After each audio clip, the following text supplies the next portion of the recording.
Bonjour à tous, je suis Caroline de Chanteyrac et je suis ravie de vous accueillir pour cette masterclass autour de l'écran d'après. Et cet après-midi, on va parler ensemble des outils qui peuvent aider les professionnels de l'audiovisuel à inclure plus d'enjeux sociaux et environnementaux dans leur fiction, donc films et séries. Et je suis ravie d'accueillir pour cela autour de moi Serge Ladron-de-Guevara, qui est producteur exécutif de Plus belle la vie. Enchanté. Lou Delbar, chef de projet RSE chez Canal+ et spécialisée dans les contenus. Bonjour. Et Valérie Zoïdo, autrice-réalisatrice, experte en nouveaux récits et cofondatrice du festival Atmosphère, du collectif Atmosphère. Voilà. Bonjour. Et à distance, nous allons aussi échanger avec Valérie Martin. Bonjour Valérie, qui est chef du service mobilisation citoyen et médias à l'ADEME, l'agence de la transition écologique.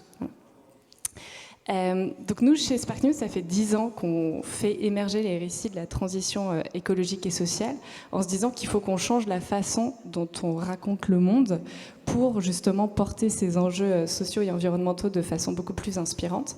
Et on travaille pour ça avec différents publics, les entreprises, les médias, et depuis 2 ans avec le secteur de la culture, à la fois les artistes, les entreprises et les institutions, au travers de la Fabrique des récits.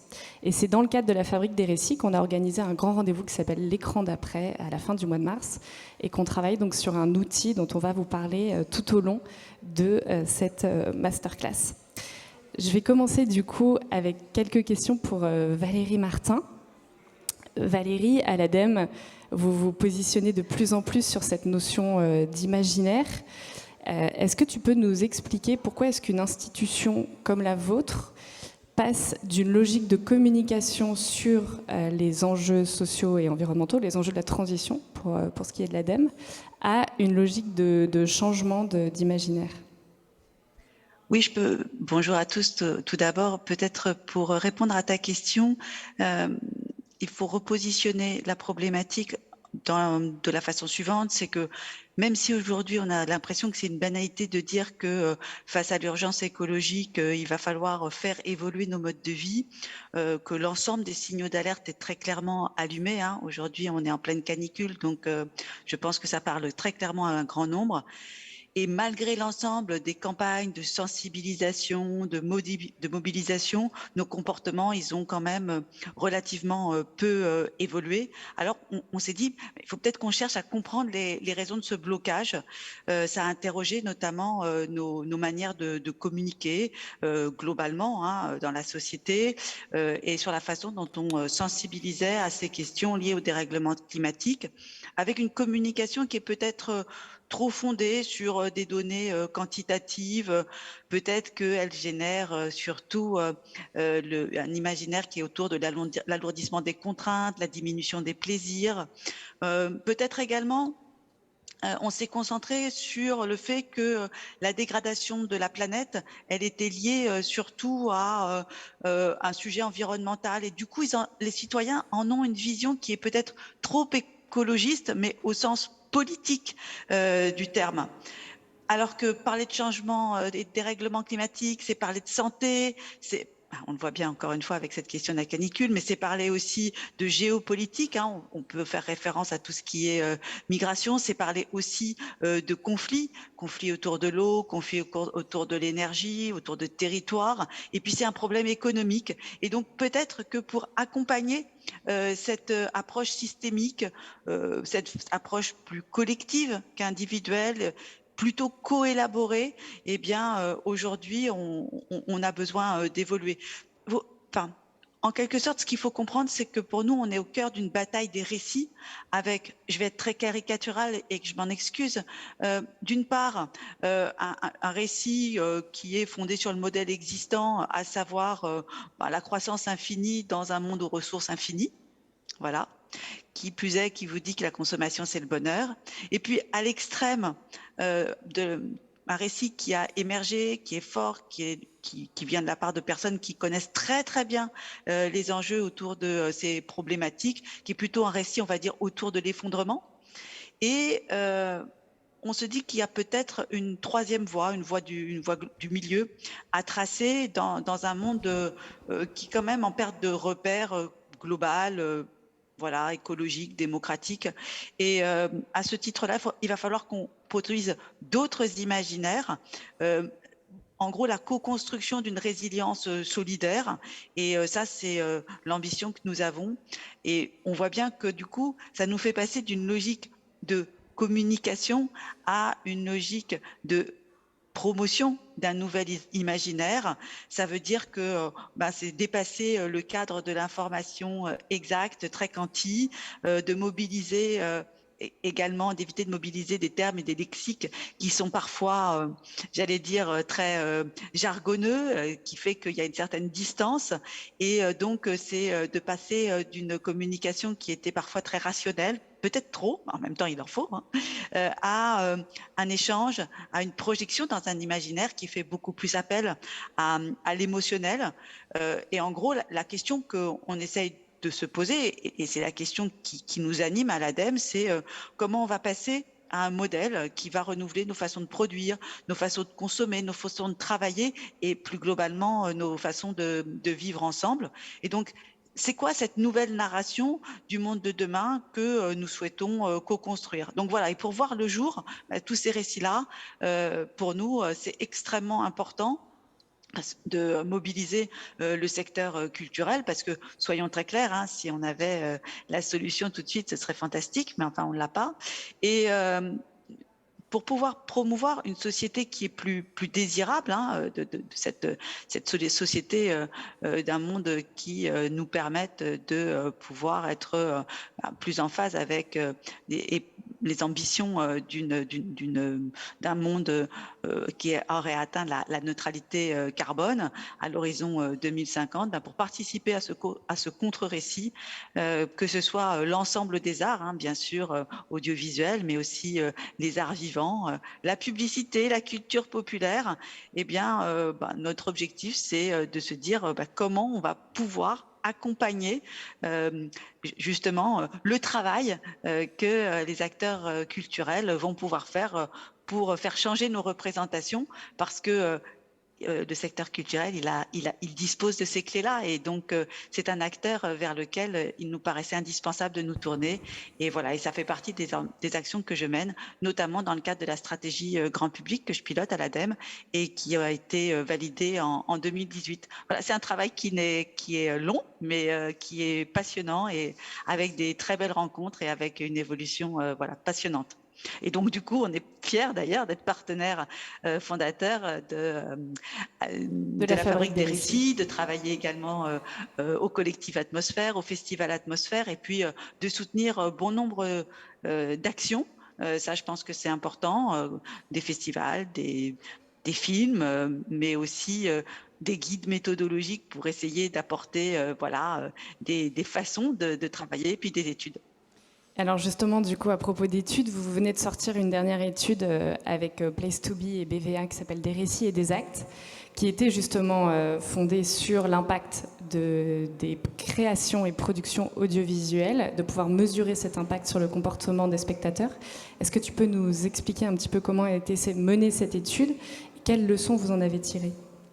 Oui, déjà, ce qui est important à noter, c'est que cette étude qui était pilotée par Place to Be et donc dont nous sommes partenaires avec BVA, c'est que la question qui est posée, hein, c'était vraiment la place et le rôle de la culture populaire pour justement accompagner cette sensibilisation et favoriser la transition écologique. Et pourquoi la culture populaire? Parce que c'est quelque chose qui nous paraît être un levier extrêmement intéressant. C'est parce que elle détient le pouvoir de pouvoir parler au plus grand nombre, et elle a différents styles, différents formats, audiovisuels, littéraires, théâtral, et donc elle va pouvoir aussi faire développer, exister nos imaginaires pour donner à voir comment on va pouvoir expérimenter des sociétés plus soutenables.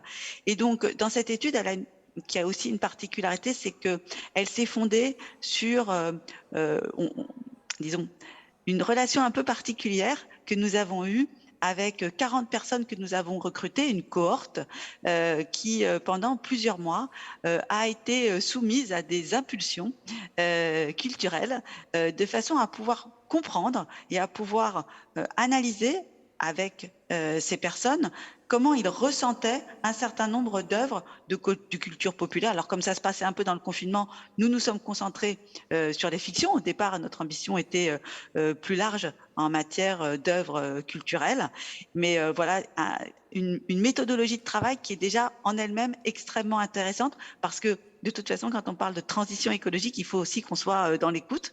Donc, ces 40 personnes qui ont été confrontées à des ressources culturelles, qu'est-ce qu'elles nous ont dit pour répondre à la question qui était au cœur de nos interrogations? Comment fait-on un récit encapacitant, c'est-à-dire un récit qui va nous permettre de passer à l'action? Alors, d'abord, ce qu'ils nous ont dit, c'est que la plupart des œuvres culturelles qui portent sur ces questions de transition écologique, à l'heure actuelle, ça leur provoque plutôt des émotions très négatives, donc qui vont complètement à l'encontre de ce qu'ils recherchent dans une œuvre de culture populaire, puisqu'ils y recherchent, et c'est logique, de la joie, de la surprise, de l'intérêt. Ils nous ont également dit, attention à l'importance du contenu des récits. Il faut que le récit soit en capacité de susciter des émotions positives. Ça ne veut pas dire un truc bisounours qui finit avec une happy end à la fois, mais en tout cas qui puisse susciter chez nous des émotions positives et de composer avec des éléments réalistes en montrant que d'autres voies sont possibles. Ça, de façon à essayer de quelque chose faciliter le changement et par de la préfiguration que le récit pourrait apporter.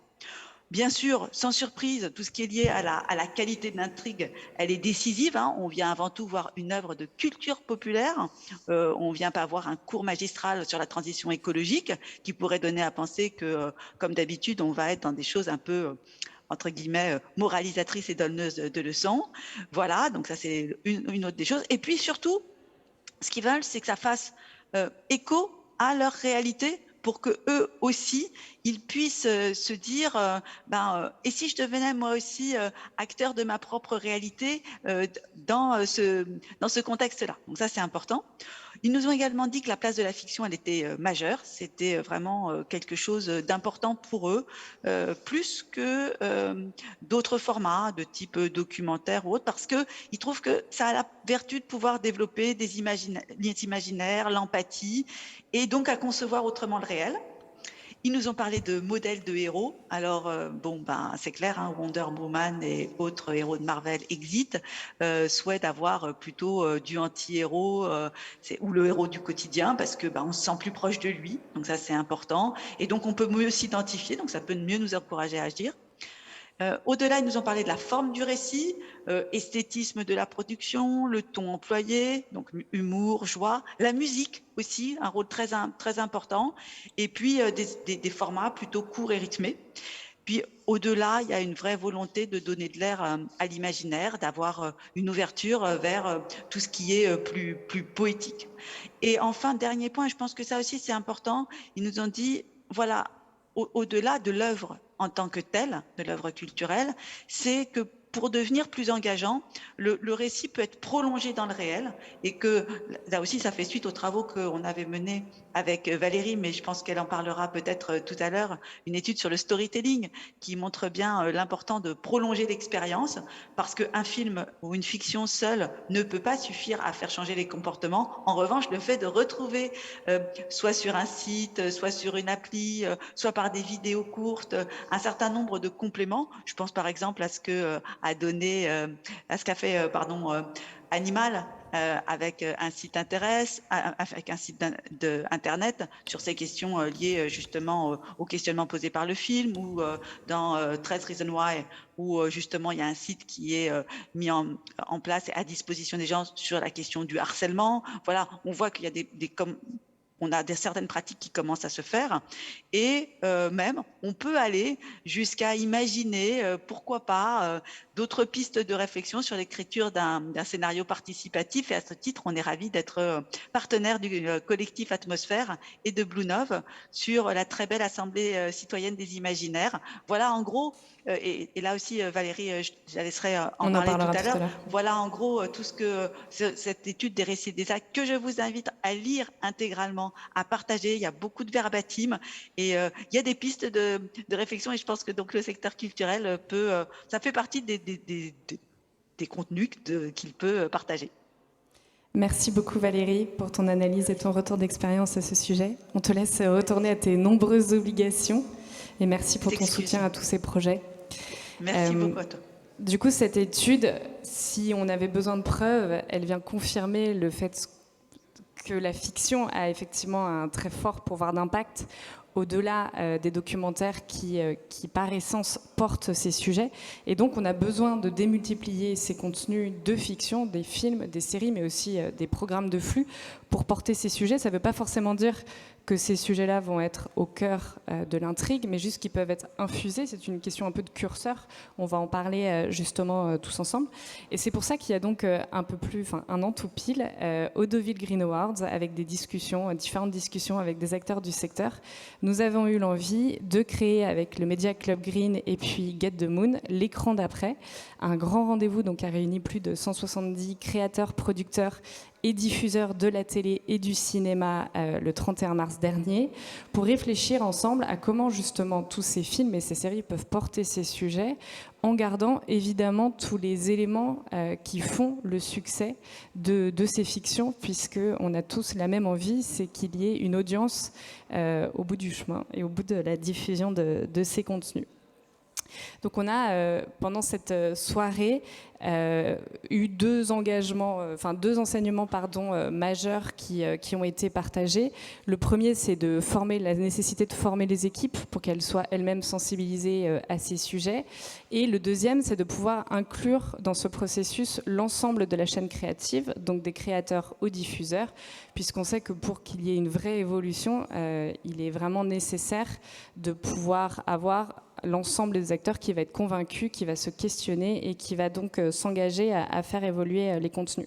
Et suite à cette soirée à laquelle vous avez tous les trois participé, on a donc décidé de créer un guide de l'écran d'après qui est un outil qui va être mis à disposition des professionnels de l'audiovisuel à l'automne.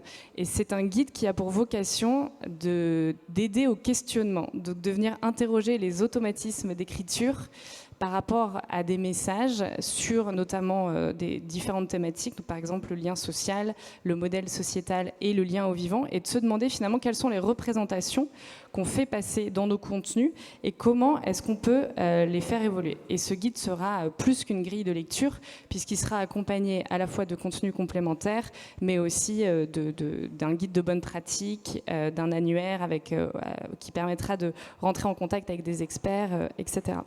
Donc notre premier atelier autour de ce guide, c'est un guide qui est co-construit avec des professionnels du secteur pour qu'il ait un maximum d'impact et qu'il soit le plus proche possible des besoins des professionnels. Donc vous avez assisté tous les trois à ce premier, participé plutôt qu'assister d'ailleurs, à ce premier atelier de lundi. Et en amont de l'atelier, on vous avait fait parvenir un questionnaire pour vraiment bien comprendre quelles sont vos pratiques actuelles et quels sont vos besoins. Et Lou, toi, notamment, tu nous as dit que vous utilisez déjà quelques outils chez Canal. En tout cas, vous les connaissez. Est-ce que tu peux nous en dire un petit peu plus sur la façon dont vous utilisez différents tests et quel est le processus créatif avec vos équipes pour interroger ces messages-là?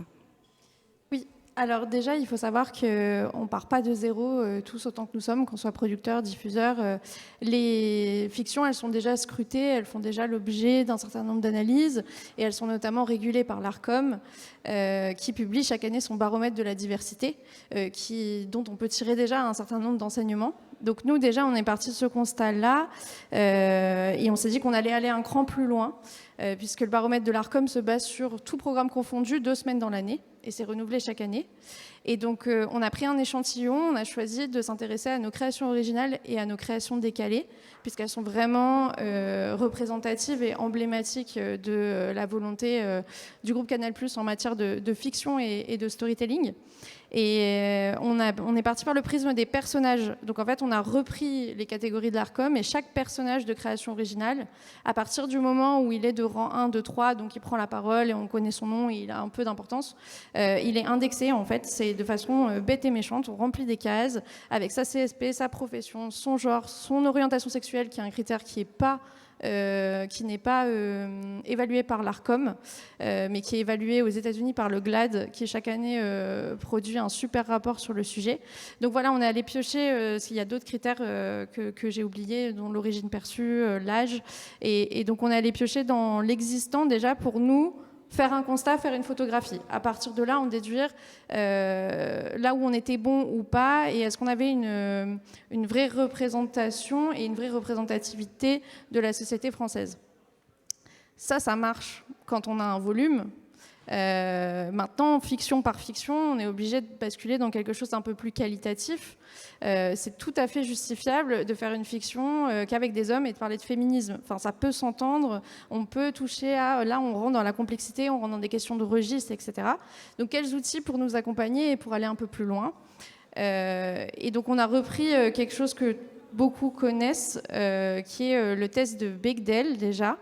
Donc le test de Bechdel, pour rappel, c'est pour vérifier la présence de femmes en fait, et l'importance de femmes dans un récit. Donc il repose sur 3 critères. Il faut qu'il y ait 2 femmes qui sont nommées, qui ont un nom et un prénom, qui parlent ensemble et qui parlent d'autre chose que d'un homme.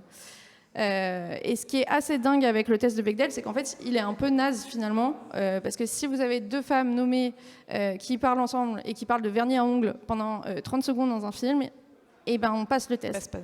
Là où il est bon, le test, c'est que c'est une démonstration par l'absurde, et en fait, la moitié des films au box-office ne passent pas le test. Et il y a une étude du collectif 50-50 sur le dispositif d'éducation à l'image collégien, lycéen, écolier au cinéma, etc., qui s'est prêté à l'exercice et qui montre qu'on est globalement à moins de la moitié... moins de la moitié des films qui passent le test. Donc nous, on l'a passé épisode par épisode déjà sur nos créations originales, et on a bien progressé. On était à plus de la moitié la première fois qu'on a vu. Et vous avez donné des directives pour que ça évolue, justement ? Il y a eu une politique volontariste derrière d'augmenter en fait ce quota, et finalement on se rend compte que c'est quelque chose qui doit être pensé dès le départ. En fait, quand on a des personnages féminins qui sont établis, qui sont importants, des séries qu'on diffuse comme Hippocrate par exemple, vous avez des personnages féminins forts qui sont ancrés dès le départ, ça va passer le test de Bechdel pendant toute la série. Et il y a vraiment des séries d'une saison à l'autre où on a réfléchi au genre des personnages, est-ce que c'était vraiment pertinent. Parfois on a changé le genre, on s'est dit que ça pouvait même enrichir la narration. Et du coup, on est passé, c'est un chiffre qu'on communique via Vivendi, on est passé à 76% de réussite au test de Bechdel sur nos diffusions 2021, ce qui n'est pas encore parfait, mais ce qui est un bon chiffre compte tenu de ce qu'on observe en général. Et donc, après, c'est toujours, on se dit, faut remettre une surcouche, maintenant qu'on a fait ça, qu'est-ce qu'on fait ?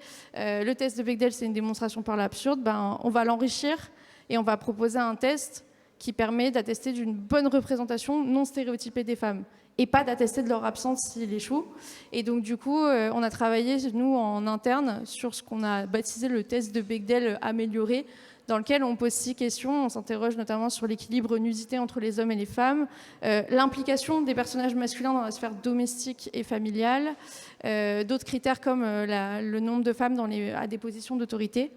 Et donc tout ça sert de guidelines, et aujourd'hui c'est presque un post-it en fait pour les équipes créatives, des questions à se poser. Et je te rejoins complètement. On en a déjà discuté, mais quand tu dis qu'il faut former les équipes, et là-dessus on a déployé notamment une sensibilisation aux stéréotypes dans les contenus. Donc on a déjà formé plus de 150 personnes qui font partie des équipes créatives, mais aussi des équipes de communication. Il y en a un spécifiquement pour la communication derrière, comment on fait vivre ces récits. Donc c'est ce que tu disais sur toute la chaîne de valeur. C'est ça, l'importance.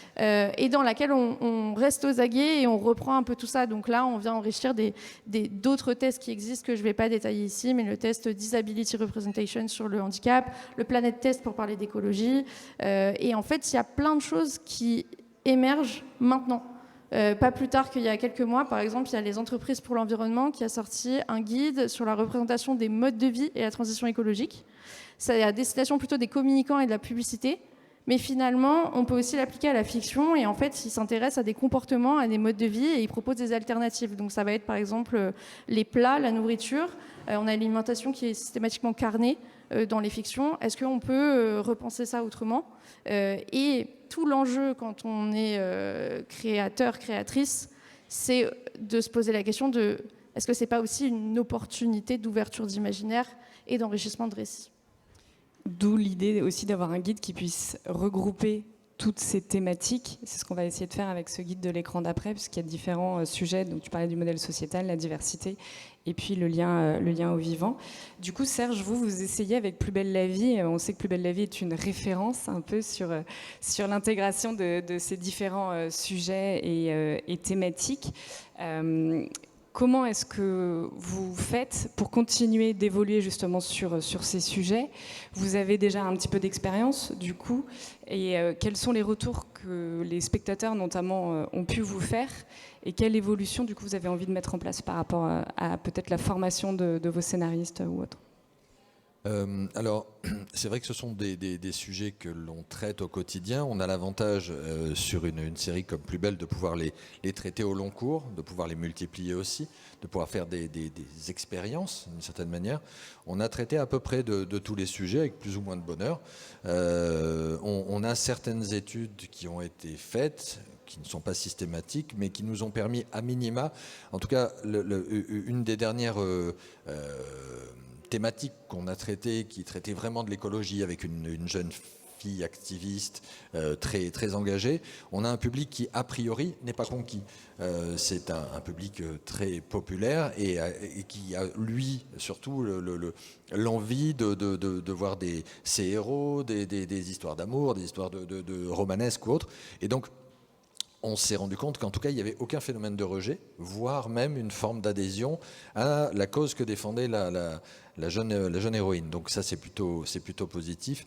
En d'autres temps, on avait fait une étude aussi sur les violences conjugales, et on avait eu des résultats assez édifiants sur le fait que les gens en avaient appris non seulement beaucoup, mais surtout avaient continué à se renseigner après avoir vu la série et après avoir compris ce qui se passait à l'intérieur de ce couple à travers la fiction, justement. Presque une certaine responsabilité du message du coup qu'on passe. Exactement, c'est pour ça que de la même manière que dans les représentations, on fait très attention à ce qu'il y ait un équilibre. En même temps, encore une fois, c'est une série populaire, donc l'objectif n'est pas de traiter spécifiquement de ces sujets, mais je trouve assez intéressant de pouvoir les infuser un petit peu en filigrane. C'est pas le sujet central, mais il est partie prenante de l'histoire, et donc ça permet petit à petit de rentrer dans les consciences de cette manière-là. Comment vous accompagnez vos auteurs, du coup, justement, pour cette évolution, puis pour aller de plus en plus loin ou aborder peut-être des nouveaux sujets par rapport à ceux qui connaissent déjà ? Alors, on essaie de les inciter à s'ouvrir. Ils rencontrent des experts. On a expérimenté justement une autre manière de travailler avec eux. C'est-à-dire qu'au moment de la réflexion, quand ils partent sur une thématique qui est, par exemple, sur un prime, on a traité du problème énergétique qui était très secondaire, mais une période de grand froid crée un blackout complet dans la région. Donc plutôt que de parler d'une action concertée ou de gens qui viendraient détruire, c'est la situation climatique qui a fait que. Donc voilà, ça c'était en filigrane, et donc ils se sont fait aider par des experts, des gens qui les ont nourris d'expériences et de choses vécues, de la même manière que c'est ce qu'on avait fait avec la jeune fille dans son arbre. Là, cet été, on va traiter des incendies géants. Donc la thématique, c'est l'été brûlant, au sens propre comme figuré, et donc on se sert là aussi principalement du romanesque pour infuser un petit peu ces informations. De l'importance de former du coup les auteurs à tous ces sujets. Exactement. Valérie, c'est ce que tu fais aussi, toutes ces actions de sensibilisation avec les auteurs, notamment dans le cadre du festival Atmosphère. comment on fait? Du coup, concrètement, toi qui es sur ces sujets depuis plusieurs années, quelle évolution tu vois et comment tu continues justement d'adapter aussi ta méthodologie et tes façons de faire pour accompagner ces auteurs qui sont forcément, parce qu'on parle de plus en plus de ces sujets, qui sont de plus en plus alertes, mais il faut continuer et les former en permanence? Alors, j'ai pas de réponse toute faite, puisque je me considère comme une chercheuse, au-delà d'être autrice-réalisatrice, donc je cherche au niveau des nouveaux récits. Moi, ce que je peux te dire, c'est que donc ça fait 15 ans que je me pose la question effectivement de comment on change de braquet, comment on accélère ce storytelling. Je viens du journalisme de solution. À la base, et justement, comme tu le sais, parce qu'à chaque fois je te le raconte, j'étais un peu dans le « il faut que, y a qu'à ». C'est-à-dire, voilà, je pense notamment à ma série Objectif 2050, où je raconte la transition vers la société post-carbone, et donc l'autonomie alimentaire, l'autonomie énergétique, l'autonomie des territoires, l'autonomie de l'industrie, enfin bref. Et donc, du coup, déjà, j'ai mis très longtemps à formaliser cette pensée-là. C'est-à-dire comment on raconte les révolutions simultanées, comment on raconte les crises systémiques et comment on raconte ensuite ce nouveau monde compatible avec le vivant d'une manière interdisciplinaire. Ça a l'air con comme ça, mais c'est hyper complexe. Et en plus, le raconter d'une manière désirable, avec une vision... Oui, ce que disait Valérie aussi, l'importance d'avoir un récit positif, voilà, réaliste, auquel on peut se raccrocher. Etc. Et en même temps, qui soit compatible avec les codes du storytelling, puisque L'amour heureux n'a pas d'histoire me raconte les scénaristes dans cette fameuse étude dont parlait Valérie Martin, que j'ai coécrite, enfin que j'ai écrite en fait, voilà, qui s'appelle Quel storytelling pour les enjeux, quel storytelling des enjeux actuels donc dans le cinéma et les séries télé. Et donc concrètement, comment on fait? Moi, je pense que moi, ce que je fais, c'est que je partage finalement mon expérience de compréhension du réel. Parce que, en fait, c'est pas. Je trouve que contraindre la création, c'est vraiment c'est problématique. Parce que dans le fond, quand on est un créateur, quand on est un auteur, on a envie de raconter une histoire qui nous tient à cœur. Alors parfois, c'est inspiré de notre vécu ou de quelque chose qui nous a changé la vie ou d'une histoire d'amour ou enfin voilà, un truc qu'on a dans le cœur et dans les tripes, quoi. Et donc si on arrive avec une grille en vous disant alors là il va falloir que ton perso il ait telle psychologie, il ait tel métier, puis qu'il fasse ça, etc. Enfin, il y a un moment donné, on va dire faites-le, quoi.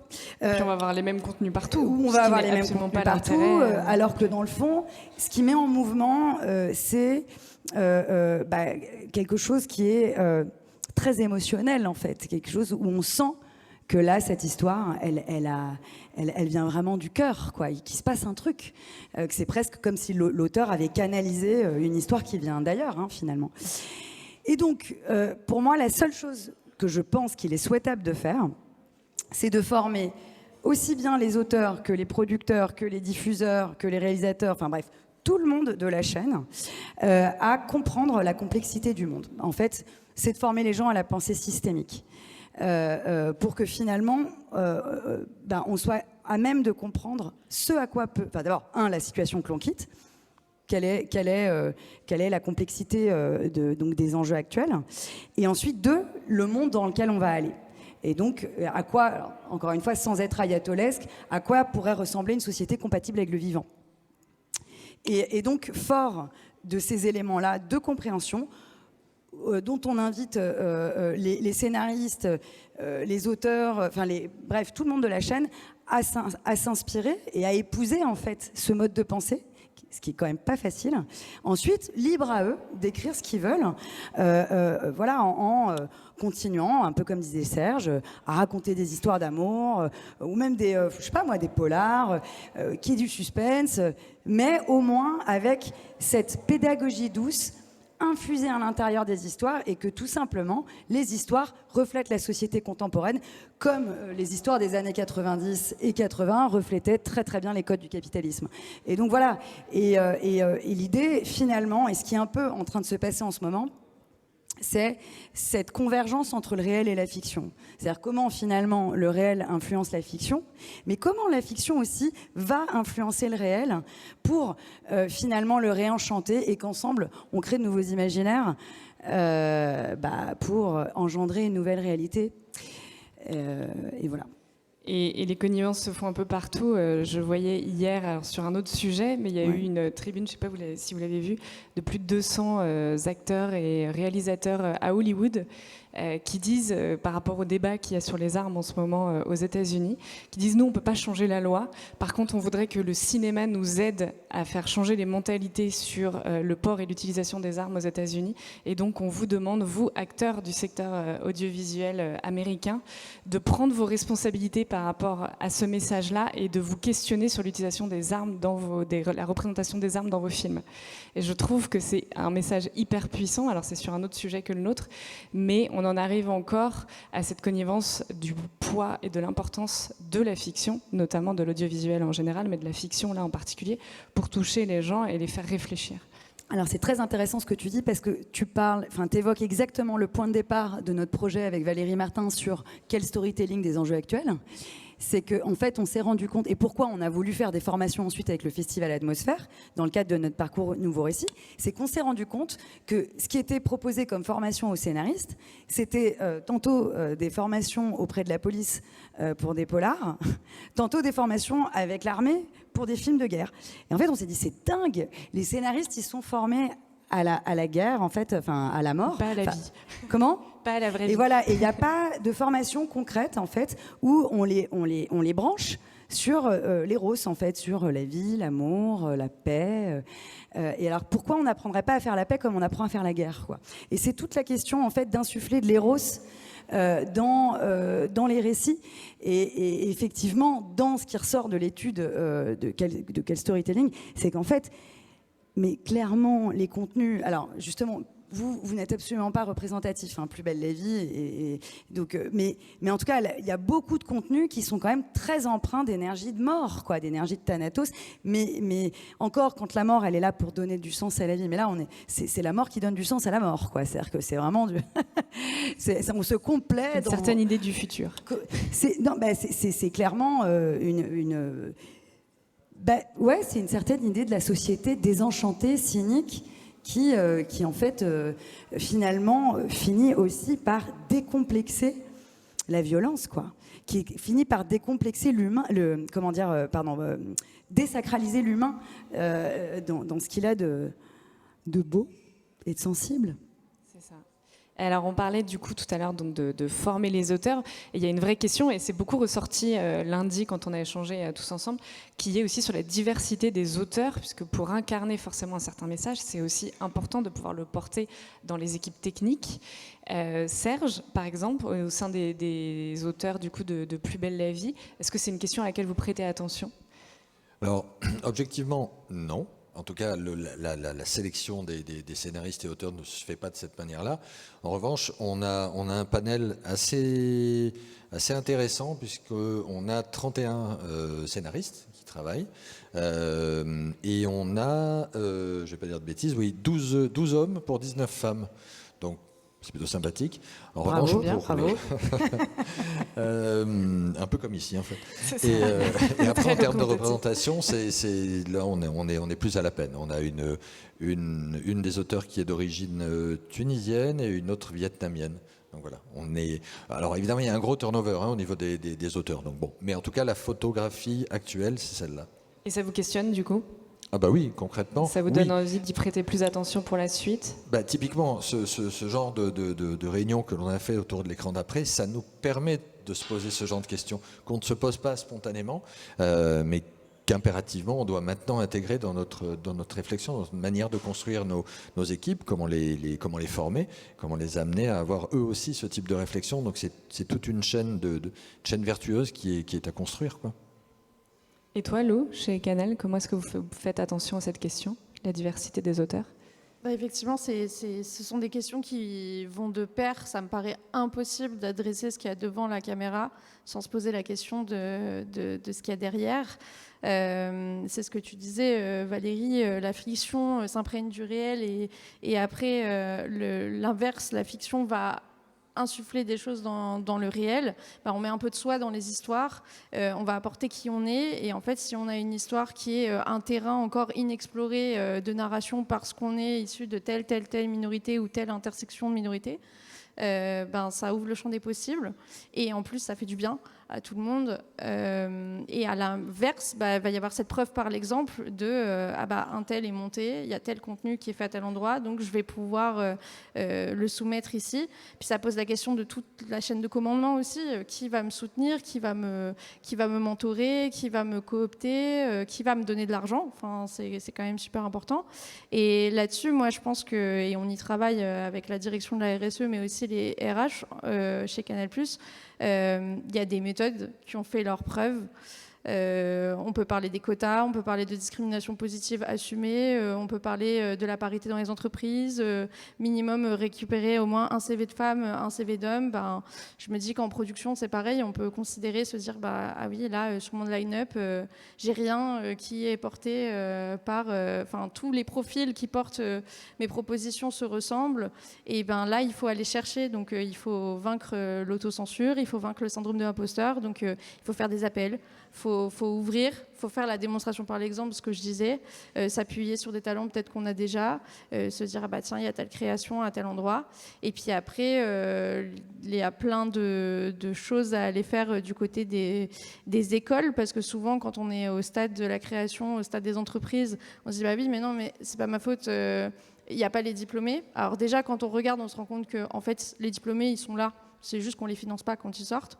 Mais quand bien même, il faut aussi enrichir ce tissu-là et du coup dialoguer avec les personnes qui font ça bien. Je pense à des organismes comme la Cinéfabrique, comme Il Visage, comme Courtrajmé. Donc c'est des gens avec qui on discute, on reste à l'affût, on va voir leurs propositions, on les invite. C'est des gens qui par ailleurs étaient aussi invités pendant l'écran d'après. Et donc on s'enrichit de tout ça. Et par exemple, sur la série La création décalée Narvalo, on a collaboré lors de la 2e saison avec le LABEC. Ça a permis à des talents d'émerger. Et ça a permis en fait de briser des frontières qui étaient là un peu sans raison. Une fois qu'elles sont brisées, on se dit mais finalement pourquoi ? Comment on a fait jusque-là ? Comment on a fait pour se louper pendant tout ce temps ? Voilà, donc je pense que ces méthodes-là, elles ont fait leurs preuves, il faut s'en inspirer. Et puis après, une fois qu'on a fait rentrer du monde, ça se fait naturellement, quoi. C'est ça, c'est ce qu'on disait tout à l'heure, questionner les automatismes d'écriture, à la fois dans le fond et dans la forme, du coup. Pour s'entourer des personnes concernées. Enfin, c'est ce qu'on disait pendant le guide aussi. On a le droit aussi d'écrire sur ce qu'on ne connaît pas. Mais c'est l'occasion justement d'ouvrir. C'est rare d'aller se lancer dans une fiction sans faire une recherche de terrain, une recherche documentaire. De la même manière, le dialogue et la collaboration, c'est une manière d'enrichir son récit. De façon à ce que à la fois les équipes et les contenus qu'ils vont porter soient représentatifs de la société dans leur ensemble, du coup, dans son ensemble, pardon, en termes de diversité. Alors toi, Valérie, tu te lances un pari un peu plus fou avec Valérie Martin, justement en termes de société, d'aller chercher des imaginaires. Tu vas aller les sourcer directement auprès de l'ensemble des citoyens. Ah, moi, je suis comme ça. Rien que ça. Moi, je vais à la source. Si tu veux, le truc, ce qui s'est passé, c'est que à force... moi-même, d'entendre quand j'allais pitcher des projets de docu depuis des années, de toute façon, l'écologie, mais quoi c'est quoi l'écologie? Ça marchera jamais, ça n'intéresse pas le public. Voilà, faut dire que je m'y suis prise en avance et que, Objectif 2050, je me suis pris des claques sur claques. J'ai fait grâce finalement à Christine Coquelin, qui est une directrice, la directrice des documentaires de Canal, que tu connais bien. Heureusement, grâce à elle, c'est une femme engagée, elle m'a programmée. Mais je veux dire, si elle n'avait pas été là, franchement, ma série serait encore dans les tiroirs, quoi. Donc, c'est vrai qu'à force d'entendre ça et d'entendre les autres scénaristes dire qu'ils se plaignaient de la même chose, on s'est dit, qu'à cela ne tienne, on va aller voir ce qui se passe du côté des citoyens. Alors, je vois Christelle Leroy là dans le public et je sais que les choses ont beaucoup évolué, notamment chez TF1, chez Canal+, etc. Mais comme je suis plus toute jeune, je raconte mon passé de pionnière, quoi. Et donc voilà. En tout cas, forte de ce constat, on s'est dit on va aller voir les citoyens. Et puis, après tout, puisqu'on parle de diversité, pourquoi on n'irait pas voir un échantillon représentatif de la société française? Parce qu'il faut dire ce qui est, cette société française, elle est quand même très... il y a beaucoup de castes, en fait. Enfin, moi qui ai beaucoup vécu à l'étranger, je trouve qu'il y a des castes, quoi. Et donc, je me dis, sortons un peu de notre entre-soi, où finalement, dans les milieux de l'écosystème écologique, il y a quand même pas mal de bourgeoisie, des gens qui ont fait des grandes écoles, et que parfois on est déconnecté de la réalité du terrain. Je pense notamment, finalement, un peu la culture gilet jaune, fin de mois versus fin du monde avec les gens de la marche pour le climat. Et comment on rencontre aussi cette culture gilet jaune qui, en plus, a besoin d'être entendue. C'est un peu comme... Et qui est une culture populaire. Il y a une vraie culture populaire, et cette culture populaire, qu'est-ce qu'on en fait? Et comment, justement, on emmène avec empathie, avec inclusion et non-jugement vers un nouveau contrat social. Et c'est vrai que, quand il y a toutes les politiques de mobilité douce et qu'on dit, alors je comprends pas pourquoi tu prends pas le vélo, etc., mais que la pauvre personne qui doit faire des allers-retours au-delà du périph' et qui vous dit, ouais, vous êtes bien gentil, mais moi, en fait, pour aller bosser, faut que je prenne la voiture, je suis désolée. Comment on rejoint ces personnes là où elles sont et pas où on voudrait qu'elles soient? Comment on les écoute? D'où, donc, le fait de se dire, tiens, on va prendre un outil pour les écouter. Et donc, et sans les influencer, sans être dans du prosélytisme, on va juste les écouter, on va leur dire, et vous, c'est quoi les histoires que vous aimeriez, qui n'existent pas et que vous aimeriez écrire? C'est quoi, selon vous, les grands enjeux actuels contemporains? On ne vous influence pas, juste on recueille votre information, ces informations. Et aussi, c'est quoi les médias dans lesquels vous aimeriez, ou les formats dans lesquels vous aimeriez transmettre ces histoires? Parce que, en fait, quand on voit que TikTok était présent au Festival de Cannes, il y a beaucoup de nouveaux usages. Maintenant, il y a un accord entre YouTube et la SCAM, pardon. C'est en train d'évoluer. Bref.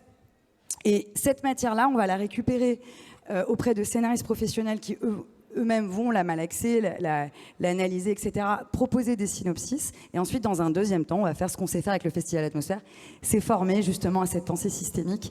Et donc, on va former aussi bien les citoyens que les scénaristes au nouveau récit pour infuser ces critères de société compatible avec le vivant dans les histoires.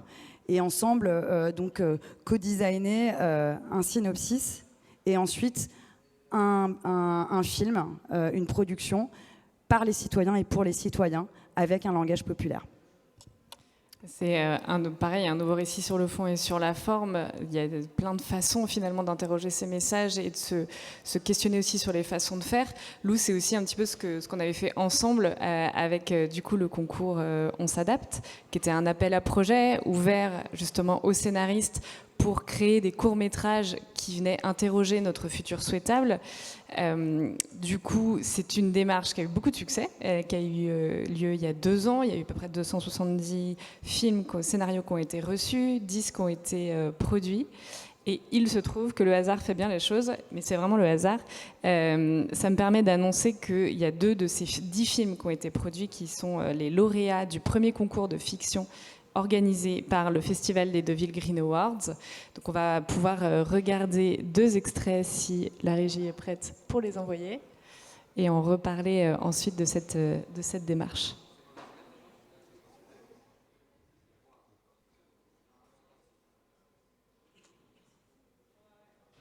Alors, il y avait un petit souci de son. Ça me permet d'annoncer les 2 noms des lauréats, parce que j'ai oublié de le faire, qui sont donc Mauvaise Graine et Sauvage.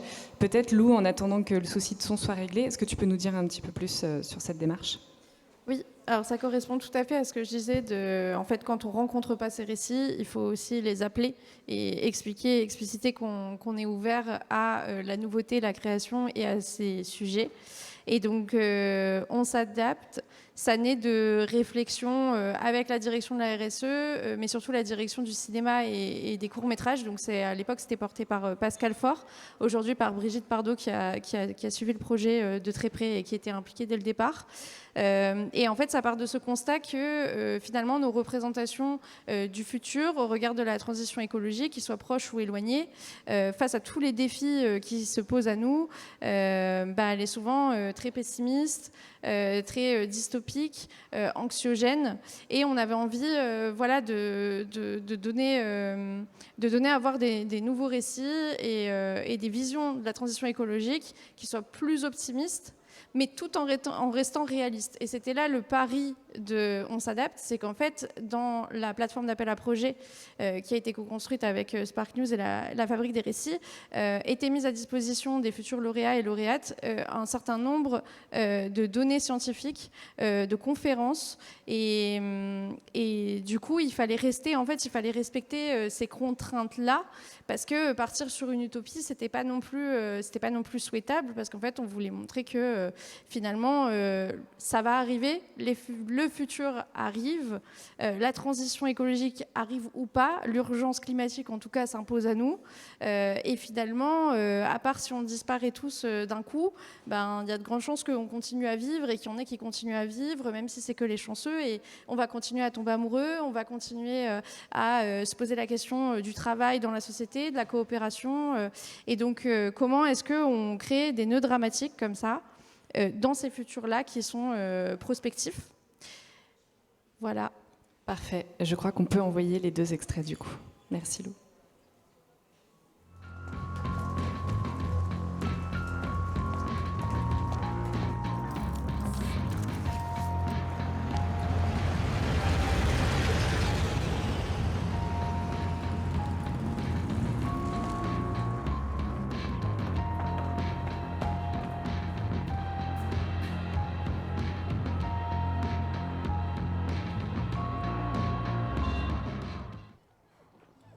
C'était super.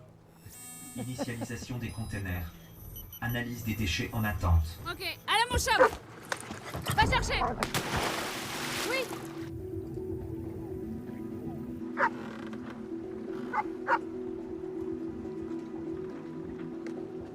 Allez mon chum.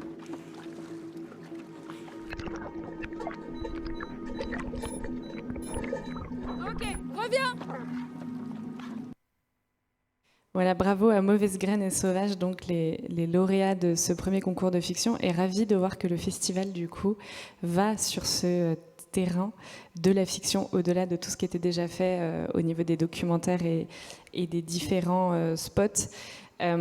Pour revenir du coup, pour faire le lien, ces courts-métrages ont aussi été produits, éco-produits. Il y a eu une attention aussi qui a été faite sur le tournage. C'est ce qu'on fera aussi avec le guide de l'écran d'après. Donc on l'a dit, ce sera une grille de questions, mais il y aura aussi des outils pour venir questionner donc à la fois la diversité de son équipe, la façon dont les contenus sont écrits, produits, venir aussi apporter venir aider les équipes de production à se questionner, ainsi que les équipes du coup qui vont être chargées du marketing et de la communication. Là encore, on en revient sur cette volonté de toucher l'ensemble de la chaîne créative et de faire évoluer les pratiques sur tous les corps de métier. Et il y a notamment cette notion qui a été citée par Valérie de campagne d'impact, d'arriver à faire le lien entre la fiction et le réel pour que finalement la fiction permette en fait de mettre le pied à l'étrier sur certaines thématiques, de se questionner, d'avoir envie de passer à l'action ensuite. Serge, toi, vous avez mené déjà des campagnes d'impact avec Plus belle la vie. Est-ce que tu peux nous donner un exemple de à quoi ça peut ressembler concrètement ? Oui, le dernier en date, c'est quelque chose, alors pour le coup, qui nous tenait vraiment à cœur, c'est de transformer dans la réalité une thématique qu'on avait abordée dans la quotidienne. En l'occurrence, lorsqu'on a traité de cette arche sur la protection des forêts et autres, derrière, on a eu envie de prolonger l'expérience, et donc on a fait. Alors il y a 2 choses que l'on a faites, c'est que la comédienne qui incarne Lola, Marie, on lui a demandé de faire la même chose que son personnage, à savoir s'installer dans un arbre. Bon, là c'était un petit peu moins long, elle a passé 2 jours et 2 nuits quand même, mais bon, voilà, pour une ado, sans téléphone, sans rien, voilà. C'était déjà un pari. C'était déjà pas mal. Et dans la foulée, on a lancé une campagne d'ensemencement de graines mellifères pour sauver les insectes pollinisateurs. Donc on l'a fait avec des associations qui œuvrent sur le terrain, et donc on s'est servi de la caisse de résonance de la série pour pouvoir entre guillemets essaimer ces bonnes pratiques. Donc ça a plutôt bien fonctionné, sauf qu'on est en pleine pandémie Covid, donc au niveau de l'impact ça a été un peu limité, mais en tout cas ça a été super bien reçu par le public. C'est quelque chose que vous aviez en tête du coup dès l'écriture de l'épisode? Oui, en fait, là, l'avantage, c'est qu'on avait, sans mauvais jeu de mots, un terreau fertile pour pouvoir prolonger l'expérience de cette manière-là. Mais on continue, là, justement, on va traiter des incendies, on va traiter de la déforestation à nouveau. Et donc, on est en train d'imaginer, pourquoi pas, de réensemencer une zone qui aurait été sinistrée, soit par les incendies, soit une friche industrielle ou autre. C'est top. Ouais, on adore l'idée. Et Valérie, toi, est-ce que c'est quelque chose justement dont vous discutez avec les scénaristes dans la formation, de voir comment est-ce qu'ils vont pouvoir tirer des traits, créer des passerelles avec le réel ensuite par des campagnes d'impact? Alors, pas du tout. Non, Ils vont avoir besoin du guide de l'écran d'après, du coup. En fait, d'abord oui, parce qu'on est complètement complémentaires. Et puis, alors... Moi, en fait, je suis un peu dans une autre énergie, en fait, dans le sens où, justement, je pense que je suis pas trop dans la mesure, où je suis pas trop dans une énergie de la volonté, de forcer les choses. Parce que, je vous le racontais à l'écran d'après, justement, je suis moi-même passée par ce stade où je voulais que tout le monde bouge, ou qu'on passe aux actes, etc. Et je suis un peu trop passée pour une ayatollah, et donc je veux plus je veux plus essayer de convaincre les autres, et je veux même plus être une convaincue, moi, parce qu'en fait, enfin voilà, je pense qu'il est souhaitable juste de rayonner le changement à travers les histoires ou à travers ce qu'on incarne en tant que personne, en tant qu'individu. Mais enfin voilà, j'ai quitté en fait le papier. Alors, on m'a coupé le micro. Je pense que je suis censurée. Tu tenais pas le bon discours, a priori. Voilà, voilà, vous voyez, ben voilà, c'est l'histoire de ma vie. Donc. Et donc, non mais donc voilà, je ne suis plus militante, et donc je n'invite plus les autres à l'être.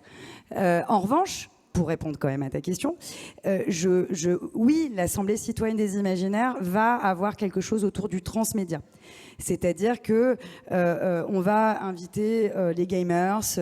On a présenté le projet Ubisoft.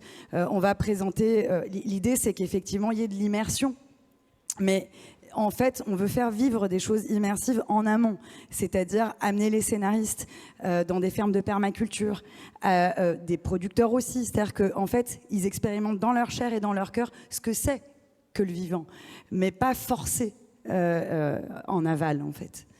Voilà. Mais le but, c'est pas forcément de forcer ensuite les spectateurs, mais plus de leur donner du grain à moudre par rapport aux réflexions qui auront pu naître du coup de ces fictions, et d'accompagner finalement les retours sur ces différentes thématiques par ces campagnes d'impact.